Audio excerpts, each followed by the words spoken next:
Analyse, avis, questions d'actualité, c'est le podcast du Labo des Jeux. Bonjour et bienvenue dans un nouvel épisode du podcast du Labo des Jeux. Aujourd'hui, on parle de Skull Queen. Skull Queen, c'est un jeu de Stéphane Dora, à qui on doit l'excellent Niet. Si vous ne l'avez pas encore joué, on fera un épisode dessus, ne vous inquiétez pas. C'est édité chez Schmitt, et bien sûr, c'est un jeu de pli. La question qu'on se pose dans cet épisode, c'est est-ce que Skull Queen, c'est mieux que Skull King au final ? Eh ben, regardons ça. Le pli est une mécanique de jeu dans lequel les joueurs ont une main de cartes et en jouent une chacun à leur tour. On compare ensuite les cartes jouées pour déterminer la plus forte, son propriétaire gagne le fameux pli et relance le suivant. Dans Skull Queen comme dans Skull King, tout commence en début de manche. Une fois qu'on vous a distribué vos cartes, vous allez placer sur une planche, la planche des pirates, vos meeples, qui chacun correspondent à une des couleurs des cartes du jeu. Et votre but, ça va être qu'à la fin de la phase de pli, chacun de ces personnages soit rendu à l'endroit où ça rapporte le plus de points sur la planche, c'est-à-dire là où ça rapporte 8 points.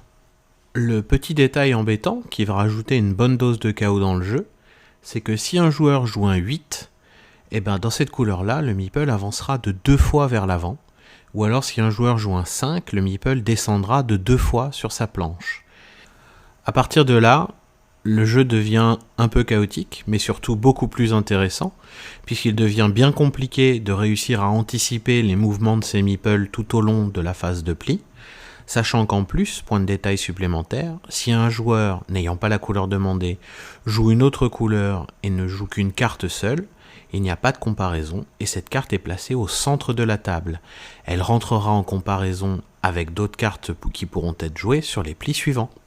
Après ce tour rapide des règles, voyons voir si Skull Queen c'est intéressant comme jeu. Eh ben déjà c'est pour la famille parce que ça se joue facilement. Comme vous voyez, les règles sont pas si compliquées que ça. On fait 2 tours de table et ça y est, tout le monde a compris comment ça marche. C'est un peu plus compliqué, on va dire, de jauger sa main, encore une fois, de prévoir les mouvements de ses meeples. Alors je vous rassure tout de suite, vous pouvez prévoir tout ce que vous voulez, ça se passera jamais comme vous voulez. Mais c'est ça aussi qui fait que Skull Queen est marrant à jouer, qu'il y a du fun autour de la table, parce que, encore une fois, ça va chougner. Il y aura toujours le mouvement de meeple qui ne va pas, le meeple qui redescend de sa planche, ou alors qui tombe à l'eau. Alors une fois qu'ils sont descendus ou qu'ils sont tombés à l'eau, ça remonte plus sur la planche, c'est terminé pour ces couleurs-là.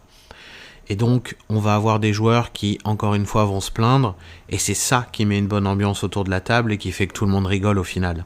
Le jeu, en plus, est assez rapide à jouer. Les parties durent une grosse demi-heure au maximum. Après, ça va dépendre du nombre de personnes autour de la table. Sur la boîte, il est écrit de 2 à 6 joueurs, mais en vrai, à partir de 3 peut-être, même si je mettrais de 4 à 6 joueurs. C'est là que ça fonctionne le mieux. Pour l'âge des joueurs, il est indiqué 8 ans et plus, ce qui est tout à fait logique. Après, c'est vraiment cette part frustration, cette part ne pas maîtriser et ne pas s'énerver sur le fait qu'on ait perdu un meeple par-ci par-là.